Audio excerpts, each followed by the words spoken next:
আসসালামু আলাইকুম। কেমন আছেন সবাই? আশা করছি সকলেই ভালো আছেন। আপনাদের দোয়া এবং আল্লাহর রহমতে আমিও ভালো আছি আলহামদুলিল্লাহ। অনেক দিন যাবতই আমার চ্যানেলে ভিডিও আপলোড দেওয়া হয় না। পারিবারিক কিছু ঝামেলার কারণে আমি ভিডিও বানাতে পারি না। এই জন্য আর আপনাদেরকে আমার ছাদ বাগানের ভিডিও দেখাতে পারি না। যাই হোক, আজকে অনেক দিন পর ভাবলাম যে আমার ছাদ বাগানটা একটু আপনাদের দেখাই। মাশাআল্লাহ, আমার ছাদ বাগানে কিন্তু গ্রীষ্মকালীন বেশ কিছু শাকসবজি, ফল ফুলের গাছও আছে। আর সব কিছুই আলহামদুলিল্লাহ খুব ভালোভাবেই হয়েছে। এই যে দেখেন বরবটি, আমি আমার ছাদ বাগানে বস্তায় করে মাচা ছাড়াই বরবটি চাষ করেছি। আর আলহামদুলিল্লাহ খুব ভালো ফলনও হয়েছে। গাছগুলো বড় হওয়ার সাথে সাথে শুধু রশি দিয়ে ঝুলিয়ে দিয়েছি। আর এই যে দেখেন আমার ছাদ বাগানে কিন্তু ধুন্দুল গাছও আছে। মাশাআল্লাহ, খুব সুন্দর ধুন্দুলও হয়। অনেকগুলো ধুন্দুল আমি এই গাছ থেকে খেয়েছি আর এখনও আছে।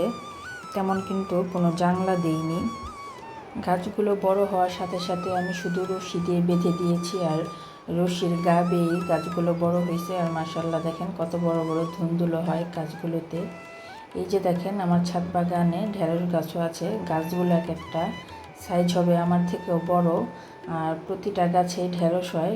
মাশাআল্লাহ, খুব সুন্দর ঢেঁড়স হয়। এই যে দেখেন আপনাদের দোয়া এবং আল্লাহর রহমতে আমার ছাদ বাগানে কিন্তু মাশাআল্লাহ খুব সুন্দর কচু শাকও হয়ে আছে। এই যে আমি ঝুড়িতে যে কচু শাকগুলো লাগিয়েছি এগুলো হচ্ছে গাটি কচু।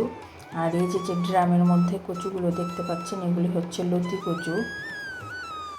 ছাদ বাগানে খুব জায়গা না থাকার কারণে কচু গাছগুলি সব একত্রেই দিয়েছি দুইটা পাত্রে, যে একটা ড্রামের মধ্যে আর একটা ঝুড়ির মধ্যে। এগুলো যদি দূরে সরিয়ে দেওয়া যেত একটা একটা করে তাহলে দেখা যায় আরও ভালো হতো।